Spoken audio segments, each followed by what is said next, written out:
This is Brian with ScreenFiles.com and Review. What I'm looking at today is The Rental, directed by Dave Franco. And this is his first movie. Prior to The Rental, he directed a short. Though The Rental is shockingly self-assured and remarkable looking. For a first film, this is a triumph. It looks absolutely gorgeous, and the idea that a first-time director did this is really, it's just remarkable how good this movie looks, how well it's assembled and edited and so on. So it's a triumph on that level, no doubt in my mind, though there are problems with it. The first is that the story, written by Franco and Joe Swanberg, and I should mention, by the way, that Dave Franco is the brother of James Franco. Not that it's relevant, just happens to be the case. The Rental is an odd duck. As I said earlier, it looks beautiful and is so expertly shot. Though the story has problems, serious problems. It doesn't make it unwatchable by any stretch, though it's just very odd. For instance, in case you're not aware, The Rental revolves around these two couples who rent a house for a few days. And it becomes essentially shallow grave, which is to say that there's an accident, they believe they've killed someone, and they go about trying to hide the body. Now, this is an interesting idea, but the thing is, this is not that movie, in the sense that it's a slasher movie, essentially. And it's not focused on that. In fact, it's very much not a slasher movie at all until the killer actually starts killing people. In some ways, it reminds me of movies like Friday the 13th, though not in a good way, in the sense that with the Friday the 13th movies, people are there primarily to be killed. They don't serve any other real purpose, and they have no depth for that reason. With Franco's movie, all the characters are pretty well thought out and very much the opposite of those characters in the Friday the 13th movies. So therefore, when they start being killed, you wonder why it's happening.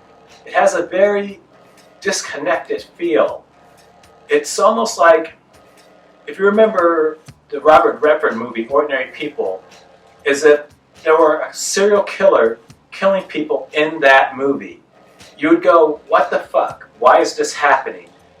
What does this have to do with anything? And it's pretty much the situation with this movie. The killer is so out of place because the movie is not about him. So it's very strange. I wouldn't say it's off-putting, but it is strange. And also, Franco makes an effort never to show the killer's face. And that's kind of an odd decision to make.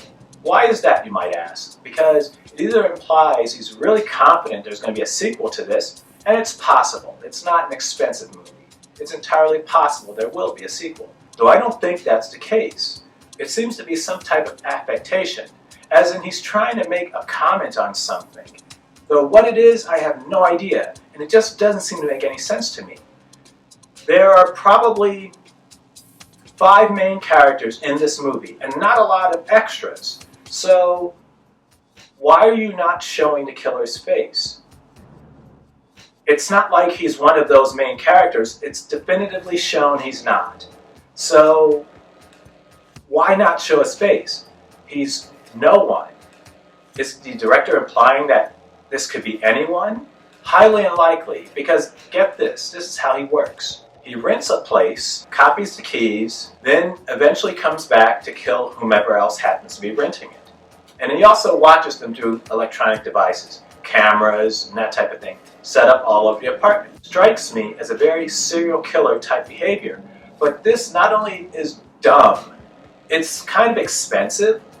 Is he going to rent an apartment or a house every time he's doing this? It seems mighty expensive and really just a bizarre way of doing things.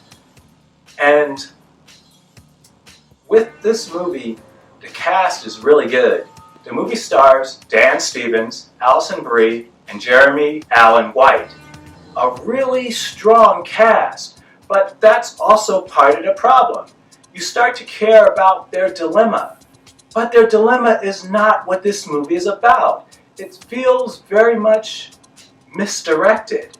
It's odd, especially for a movie, as I said, so well directed. It seems very badly focused, which is weird because it's very well directed. But it seems that it's focusing on the wrong characters necessarily. And that it has such good actors playing these characters means that you invest in their story. But their story isn't the point of this. As this movie shows, I want to say about halfway, it is a story about a serial killer. But that's nothing to do with what's going on with Dan Stevens, Alison Brie, and Jeremy Allen White's characters. In fact, it's just peripheral to it, and it's distracting. And I just can't get over how odd it is. But that being said, The Rental is worth watching, if only to see how good a director Dave Franco actually is. But if the movie had a better sense of focus, this could have been a sleeper hit. As it stands, it's interesting, quite watchable, but falls a bit short of the mark. In any case, what do you think? This is Brian with ScreenFiles.com and Review. Do you agree? Disagree? Let me know down below. And as usual, consider a like or a follow. Peace.